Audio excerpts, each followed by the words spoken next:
Hi, this is author-philosopher Ronald E. Springer from ethicsunderground.com, back with the reading of Moral Armor, Ingrained Spiritual Trauma, Chapter 2, Part 2.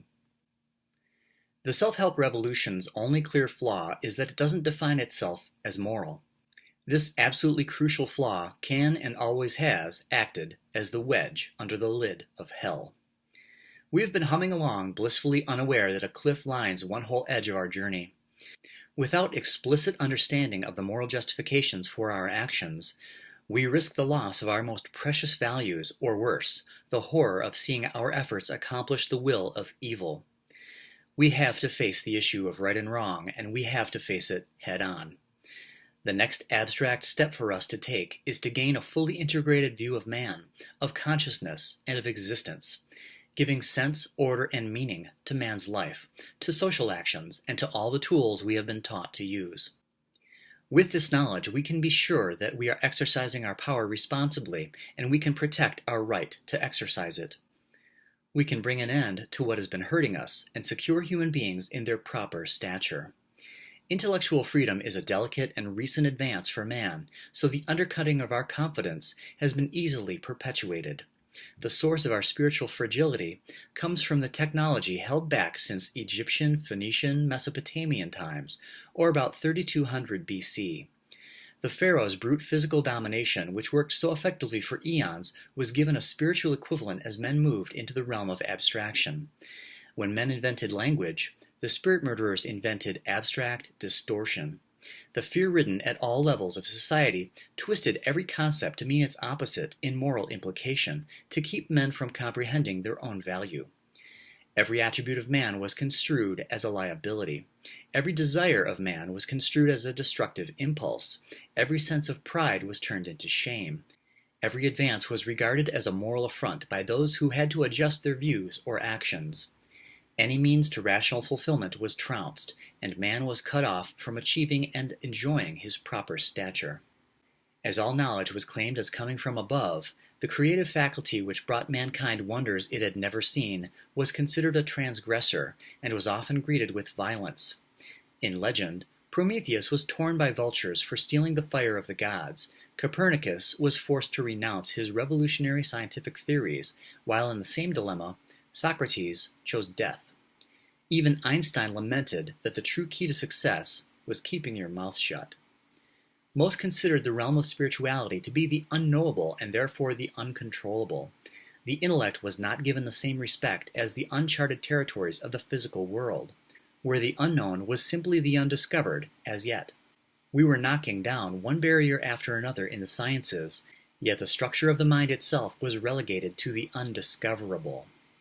As mankind progressed, the scientists, the men who learned that nature to be commanded must be obeyed, began to encroach upon the domain of spirituality preached by the moral scholars who sat beside kings.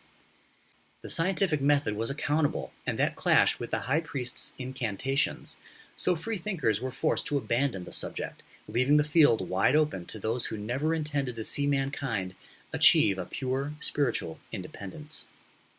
They proceeded to claim that man was an unnatural being born of conflict, partially of earth, partially of spirit, irreconcilably at odds while alive, damned with a mind capable of nothing but misinterpretation, and a body capable of nothing but pain. The irrational division of a man was coupled with an irrational division between men, fraudulently viewing all of mankind as either totally untrustworthy if strong, and honorable but helpless if not. They demanded in haughty righteousness that the latter be taken care of, and service to the self-actualized mass indigents became the highest moral order. Somehow we were the only species on the planet not designed to fulfill our own requirements for living.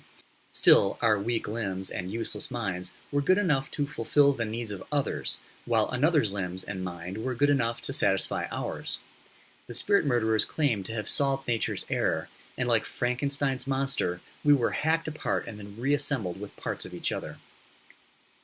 A man was evil and unnatural to the extent of his self-sufficiency. He could not be permitted to act alone. The forfeit of one's own life to serve others became a moral code known as altruism, which in practice became a communal slave system often sanctioned by law, known as socialism or communism.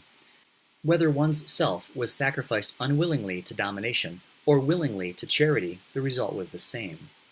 No matter the benefactor, it was the sacrifice of life as a means of survival. What civil rational men find necessary in only the most rare and tragic of circumstances was made a societal standard. Allowing no property, no personal ambitions, and nothing precious to lay outside the right of seizure by our brethren, such a system pitted us all against each other. Our self-respect, our ability, and our intelligence, putting our best foot forward, was no longer socially beneficial, but a mutual threat.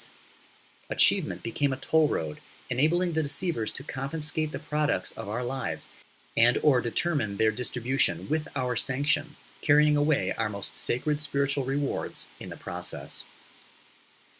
Imagine walking down the street with no rights to the contents of your pockets, with even your smallest day-to-day preparations and simplest conveniences thwarted.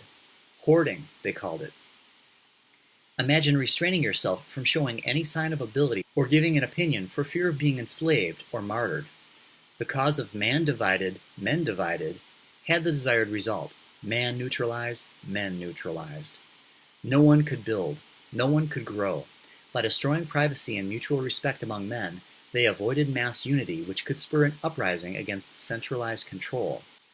Just as Hitler planted distrust between members of his own party to avoid alliances that could oust him, the same was done within a man and between all men from the beginning. But such barbarism is ancient history, right? Our escape from religious persecution and totalitarianism was successful. In present day, we can seek our dreams, own property, and are allowed private lives. We have established civil order in society, launched ourselves into outer space, and have harnessed the atom. We have come so far. So why are we still stopped dead in our tracks with the snide question, is that moral? It seems that anything is permitted except what we really want. Walking into a review with your boss or into court, and though your mind might be saying that you have the right to ask for a fair shake, the reaction your body still has is that you are a slave. Our moral culture has ingrained us to go on submissive autopilot, feeling ashamed of our existence, feeling subservient and temporary, as if we exist on their grace, that this earth is theirs and they have first right to it. We do not stand on common ground. For many, we react as if there is no common ground, that our natural relation is slave to master, and that we must show respect for the irrational, because at any moment they can turn on us and take our lives, as they hold the whip hand. The corruptors effectively stunted our cognition, and like farm animals, have kept us within an intellectually tractable range. Our political system may be free, but our cultural ethics are still fear-driven. The irrational fundamentals that have allowed them to destroy individual lives and nations are still in place. Well, that's it for this segment. This is author-philosopher Ronald E. Springer for EthicsUnderground.com. Stay tuned for the next installment, Anxiety and Depression, The Lonely Road Inside Us All. See you next time.